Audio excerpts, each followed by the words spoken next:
Hi friends, வணக்கம். வாழ்க வளமுடன். Welcome to Agampuram 360.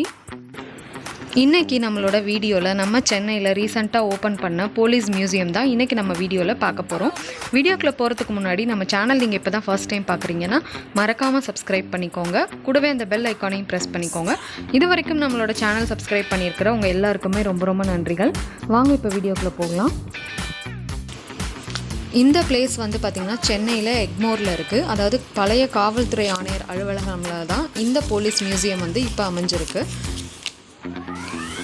இந்த காவல்துறை ஆணையர் அலுவலகம் வந்து பார்த்திங்கன்னா 1856 இந்த இடத்துல வந்து மெட்ராஸ் மாகாணம் காவல் ஆணையர் அலுவலகமாக வந்து கட்டப்பட்டுச்சு.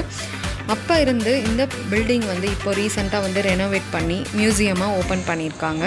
ஸோ அதோட பழைய கலை வந்து மாறாமல் அதே வடிவத்திலேயே வந்து வடிவமைச்சிருக்காங்க. அப்படிங்கிறது தான் ரொம்பவே வந்து ஒரு சிறப்பான விஷயம். அதன்படி பார்த்தோன்னா இந்த கட்டிடத்தோட வயது பார்த்திங்கன்னா 160 வருடங்களுக்கும் மேலாக ஆகுது. இந்த கட்டிடக்கலை வந்து பார்த்திங்கன்னா இந்தோ சார்சினிய கட்டிடக்கலை மூலமாக வந்து கட்டப்பட்டிருந்துச்சு. இப்போ அதே வடிவத்திலேயே வந்து மறு உருவம் பண்ணியிருக்காங்க. ஸோ பார்க்குறதுக்கு இந்த கட்டிடம் ரொம்பவே அழகாக இருக்குது. அந்த பழைய கட்டிடம் வந்து எப்படி இருந்ததோ அதே மாதிரி செஞ்சுருக்கிறது ரொம்பவே வந்து ஒரு வியத்தக்க விஷயமாக தான் இருக்குது.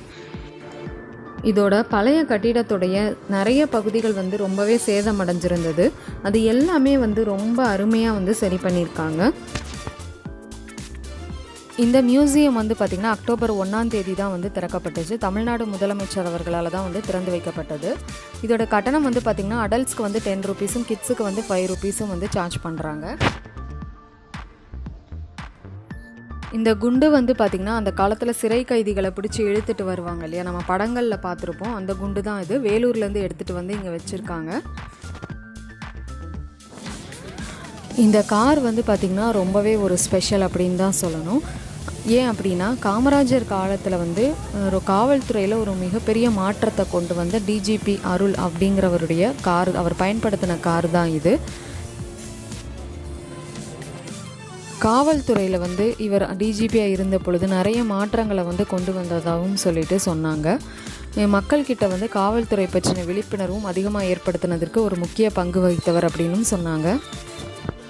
இந்த கார் வந்து பார்த்திங்கன்னா பிளைமவுத் காரு. ரொம்பவே இது ஸ்பெஷல் காருன்னு தான் சொல்லணும். ரொம்ப சில பேர்கிட்ட மட்டும்தான் அந்த காலத்தில் இந்த கார் வந்து இருந்ததாகவும் சொன்னாங்க.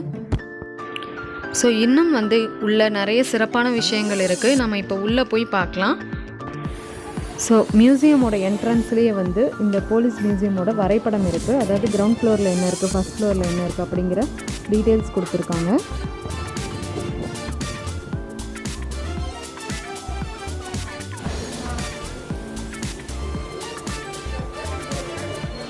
இந்த ஃபோட்டோவில் பார்த்தீங்கன்னா தெரியும், இந்த இதோட பழைய ஃபோட்டோ இருக்குது பாருங்கள். இந்த மியூசியம் வந்து இதுக்கு முன்னாடி எப்படி இருந்துச்சு அப்படின்னு.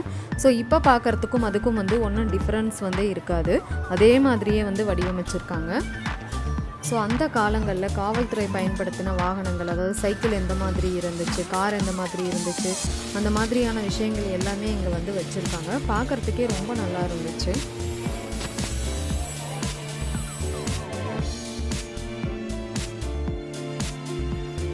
இந்த வாகனங்கள்லாம் பாருங்கள் எவ்வளோ ஒரு வித்தியாசமாக இருக்குது அப்படின்ட்டு.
இங்கே இருக்கிற இந்த கார் வந்து பார்த்திங்கன்னா தமிழ்நாடு காவல்துறையினுடைய முதல் குண்டு துளைக்காத கார் இது. இந்த பொம்மைகளை வந்து நமக்கு பார்க்கும்பொழுது ஒரு நிஜமாகவே ஒரு டிராஃபிக் போலீஸ் நிற்கிற மாதிரி தான் இருக்குது. அந்தளவுக்கு வந்து தத்ரூபமாக பண்ணியிருக்காங்க.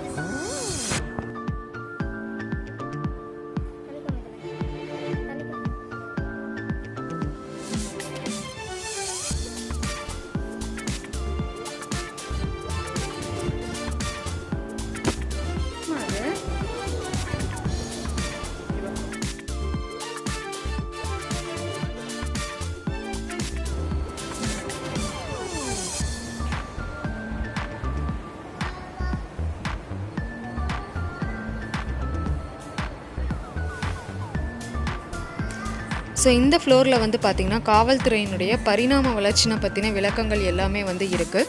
அது மட்டும் இல்லாமல் வீரப்பனை பிடிக்கும் பொழுது அவர் பயன்படுத்தின சில மண் பாத்திரங்கள் அது மாதிரியான பொருட்களும் வந்து இங்கே வச்சுருக்காங்க காட்சிக்கு.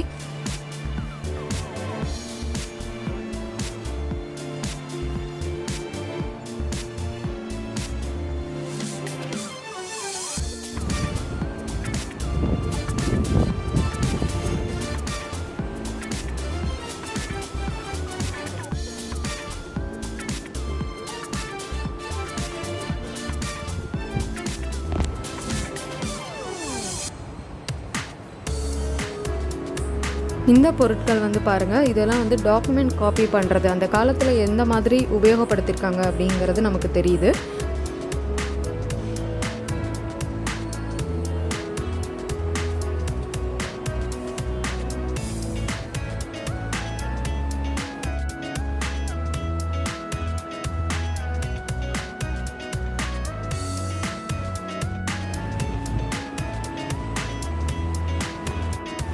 இந்த மண் பாத்திரங்கள் வந்து பார்த்திங்கன்னா வீரப்பன் அவர்களை பிடிக்க போகும்பொழுது அவர் விட்டுட்டு போனது அப்படின்ற மாதிரியான வாசகங்கள் போட்டிருக்கு. இதை வந்து இப்போ காட்சிக்கு வச்சுருக்காங்க.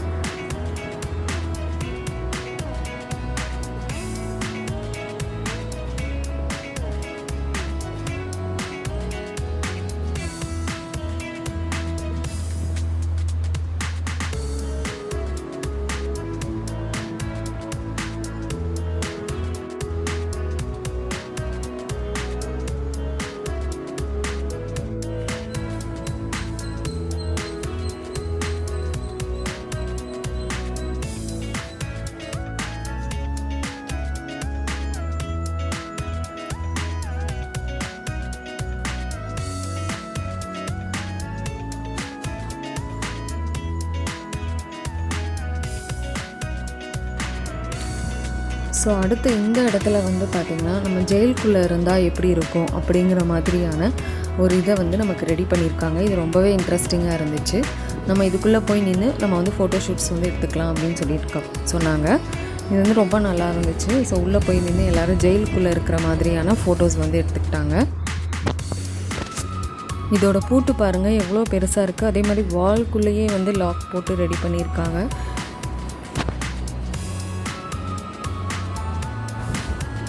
இந்த கடிதம் வந்து பார்த்திங்கன்னா வீரபாண்டிய கட்டபொம்மனை தூக்கிலிட போகும் பொழுது அப்பொழுது பணியில் இருந்த ஒரு போலீஸ் ஆஃபீஸர் வந்து மெட்ராஸ் மாகாண ஆளுநருக்கு கடிதம் எழுதியிருந்தார்.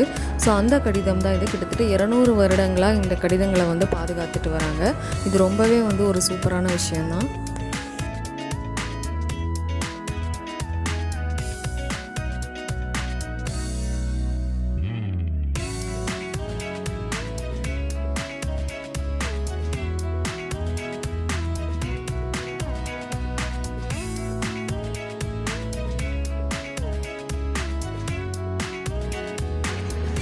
காவலர்கள் குடியிருப்பு பற்றின விளக்கங்கள், அந்த காலத்தில் இருந்து குடியிருப்புகள் எந்த மாதிரி இருந்துச்சு அப்படிங்கிறத வந்து இங்கே போட்டிருக்காங்க.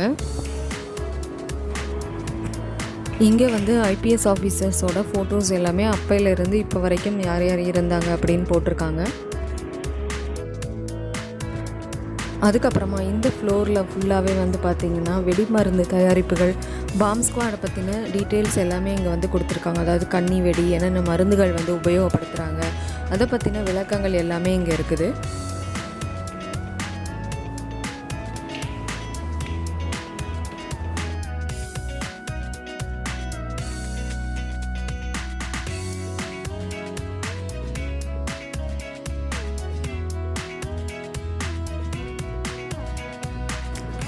இதெல்லாம் நம்ம பார்க்கும் பொழுது எவ்வளோ விஷயங்கள் இருக்குது அப்படிங்கிறத நம்ம வந்து தெரிஞ்சுக்க முடியும். இது எல்லாமே நம்ம வேறு எங்கேயுமே போய் தெரிஞ்சுக்க முடியாது. ஸோ இங்கே மட்டும்தான் நம்ம இதை பற்றின விளக்கங்கள் எல்லாமே தெரிஞ்சுக்க முடியும்.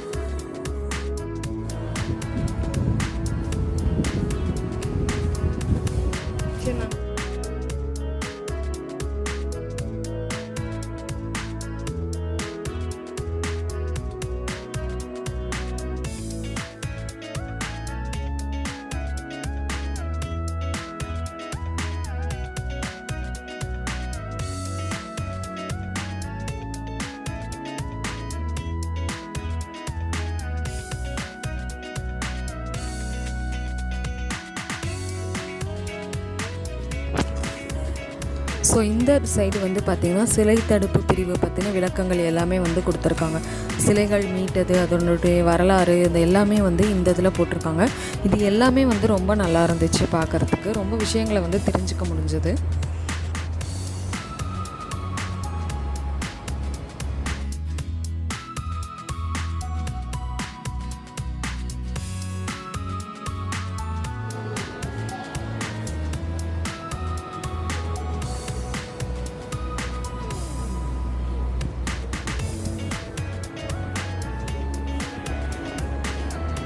சிலைகள் எல்லாமே பார்த்திங்கன்னா 17ஆம் நூற்றாண்டு, 18ஆம் நூற்றாண்டு அப்போ இருந்த சிலைகள் பற்றின விளக்கங்கள் எல்லாமே இருக்குது. இது எல்லாமே ரொம்பவே வந்து ஒரு வியப்பை தான் கொடுக்குது.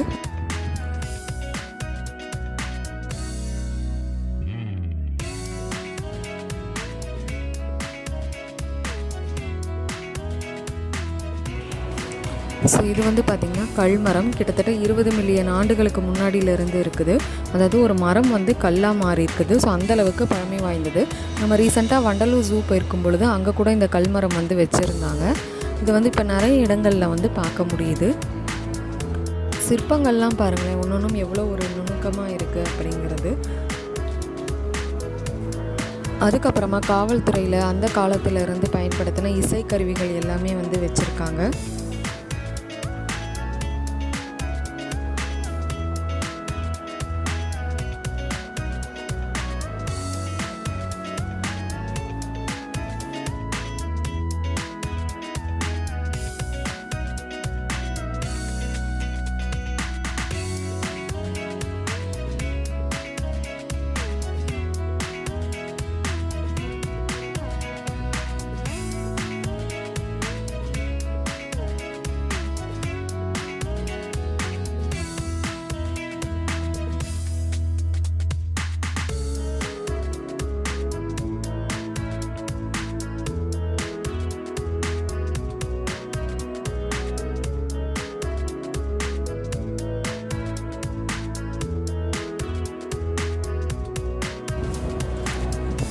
ஸோ இது பார்த்திங்கன்னா தெரியும், நமக்கு நடந்து வரும்பொழுது இதனோட வியூவே வந்து ரொம்பவே நல்லா இருந்துச்சு.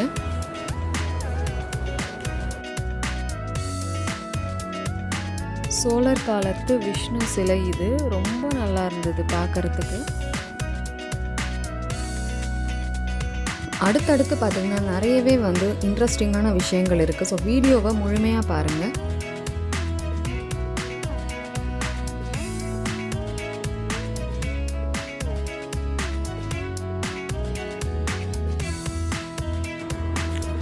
ஸோ நெக்ஸ்ட்டு இது வந்து பார்த்திங்கன்னா காவல்துறையினுடைய தொலைத்தொடர்பு பிரிவு. அதாவது ஸ்டார்டிங்கிலேருந்து தொலைபேசி இதிலேருந்து எப்படி இருந்துச்சு அப்படிங்கிறதான விளக்கங்கள் எல்லாமே இங்கே போட்டிருக்கு.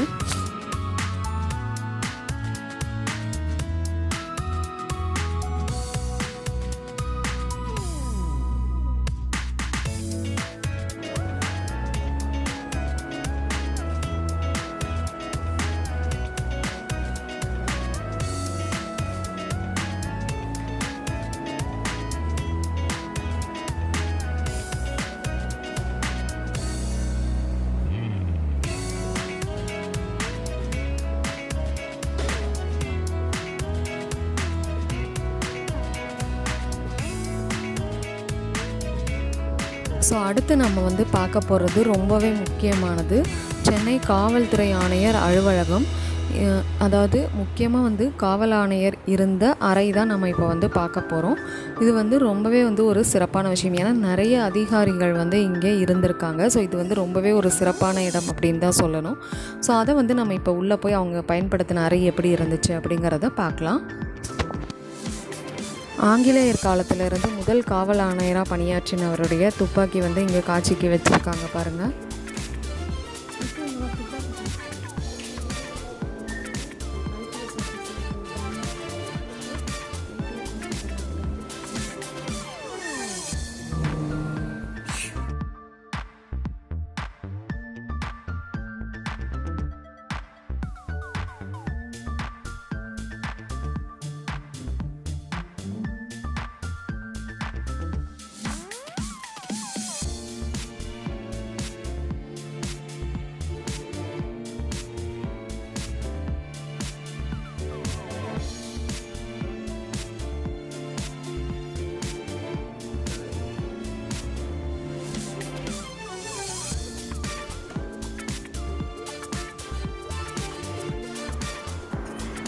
அந்த காவல் ஆணையருடைய அறையோட ஃபுல் வியூ தான் நீங்கள் இப்போ வந்து பார்த்துட்ருக்கீங்க.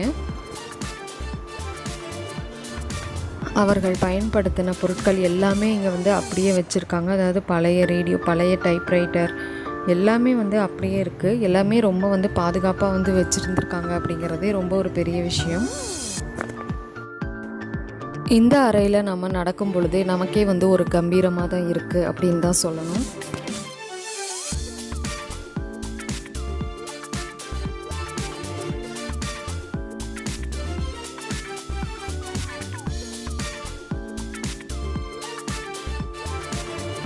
அவங்க பயன்படுத்தின அந்த பழைய சேர்ஸ், அவங்களுடைய பெட்டி கூட வந்து பத்திரமாக வந்து பாதுகாத்துருக்காங்க. இது வந்து பார்த்திங்கன்னா சுழற் படிக்கட்டுகள். இதையே நான் ரொம்ப ஸ்பெஷலாக சொல்கிறேன் அப்படின்னா, இந்த கட்டிடம் வந்து நிறைய இடங்களில் சேதம் அடைஞ்சிருந்தாலும் பல நூற்றாண்டுகளாக இந்த படிக்கட்டுகள் மட்டும் எதுவுமே ஆகாமல் இருந்திருக்கு. ஸோ அப்போ அந்த காலங்களில் இந்த மரங்களுடைய குவாலிட்டி வந்து எந்தளவுக்கு இருந்திருக்குன்னு பாருங்கள். அதை அமைச்சிருக்கிற விதமும் வந்து பாருங்கள் எவ்வளோ ஒரு சூப்பராக இருக்குது அப்படின்ட்டு.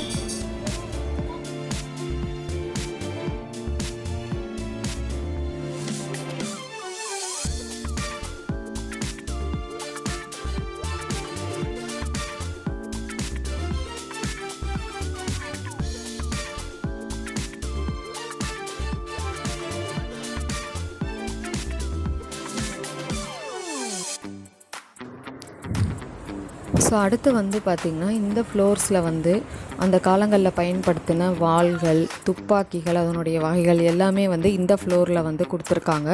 அதாவது ஸ்டார்டிங்லேருந்து என்ன மாதிரியான துப்பாக்கிகள் வந்து பயன்படுத்தப்பட்டுச்சு, கத்திகள் என்ன பயன்படுத்தினாங்க, AK-47 துப்பாக்கி, அந்த மாதிரி எல்லா டீட்டெயில்ஸும் வந்து இந்த ஃப்ளோரில் இருக்குது. இது ரொம்பவே வந்து சூப்பராக இருக்கும். நீங்கள் கண்டிப்பாக வந்து ஸ்கிப் பண்ணாமல் பாருங்கள் வீடியோவை.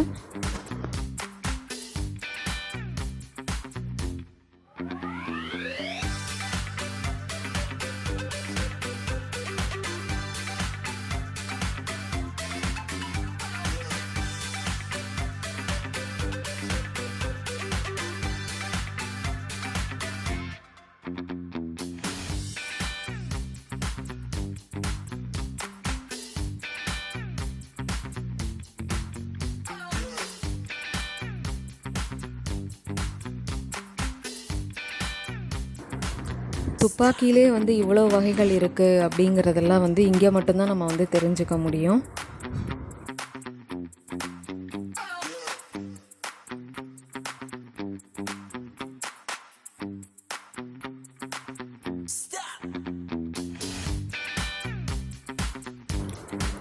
ரீஃபில் துப்பாக்கிகள் எல்லாம் 1914ஆம் ஆண்டு தயாரிக்கப்பட்டது அப்படின்னு போட்டிருக்கு.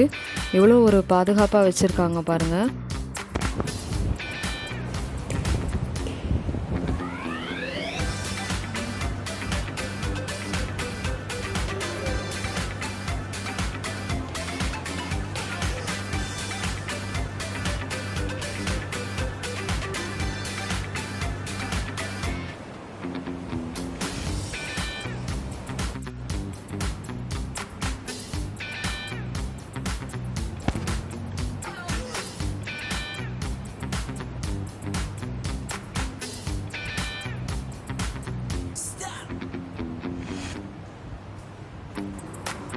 ஸோ நமக்கு தெரிஞ்ச AK-47 துப்பாக்கி இது தான். இதை நேரில் பார்க்கும்பொழுது ரொம்ப சந்தோஷமாக இருந்துச்சு. ஏன்னா நமக்கு தெரிஞ்ச ஒரு துப்பாக்கி இது ஒன்று மட்டும்தான்.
ஸோ துப்பாக்கிகள் எல்லாமே பார்த்து முடித்ததுக்கப்புறமா பார்த்திங்கன்னா போக்குவரத்து காவல்துறை பற்றின விளக்கங்கள் இருக்குது. அதாவது சிக்னல்ஸ், அவங்க பயன்படுத்துகிற கருவிகள், அது எல்லாமே வந்து இங்கே வச்சுருக்காங்க. இதெல்லாம் பார்க்குறதுக்கே ரொம்ப நல்லாயிருக்கு.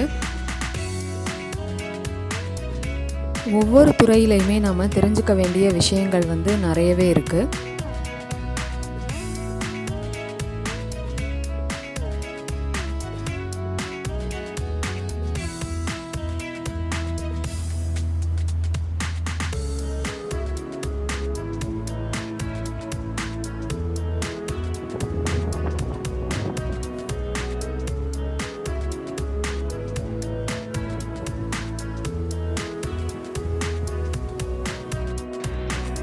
இது வந்து பார்த்திங்கன்னா குற்றப்புலனாய்வு பிரிவு, அதாவது தடயம் கண்டுபிடிக்கிறது, அந்த மாதிரியான விஷயங்கள் எல்லாமே இங்கே வந்து இருக்குது. அதில் வந்து என்னென்ன கருவிகள் வந்து பயன்படுத்துவாங்க அப்படின்னு சொல்லி போட்டிருக்காங்க.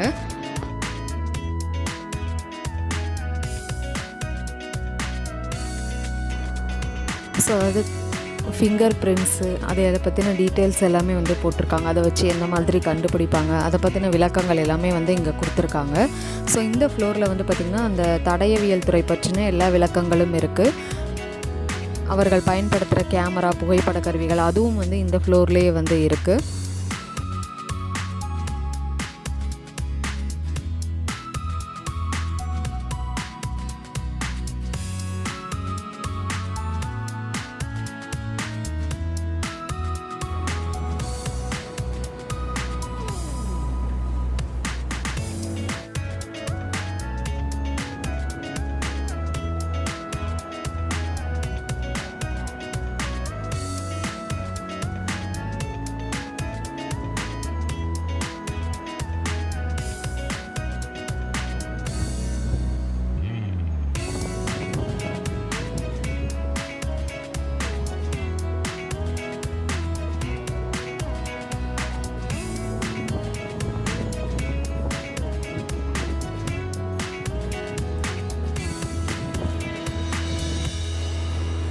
ஸோ மற்றொரு புறம் பார்த்திங்கன்னா மீட்பு படை பற்றின விளக்கங்கள், அதாவது தீயணைப்புத்துறை அந்த மாதிரியான மீட்பு படை பற்றின விளக்கங்கள் வந்து இருந்துச்சு. அது மட்டும் இல்லாமல் அந்த காவல்துறை வாங்கின பதக்கங்கள் அதுவும் வந்து இந்த ஃப்ளோரில் வந்து இருந்தது. ஸோ காவல்துறை பதக்கங்கள் பற்றின வீடியோ வந்துட்டு பார்த்திங்கன்னா அந்த வீடியோ எனக்கு கொஞ்சம் வந்து டெலீட் ஆகிடுச்சு. அதனால் அதை வந்து நான் உங்களுக்கு காட்ட முடியல. இந்த பிளேஸ் வந்து ரொம்பவே வந்து ஒரு சிறப்பான பிளேஸு. கண்டிப்பாக வந்து எல்லோரும் ஒரு தடவையாவது மிஸ் பண்ணாமல் போய் பாருங்கள்.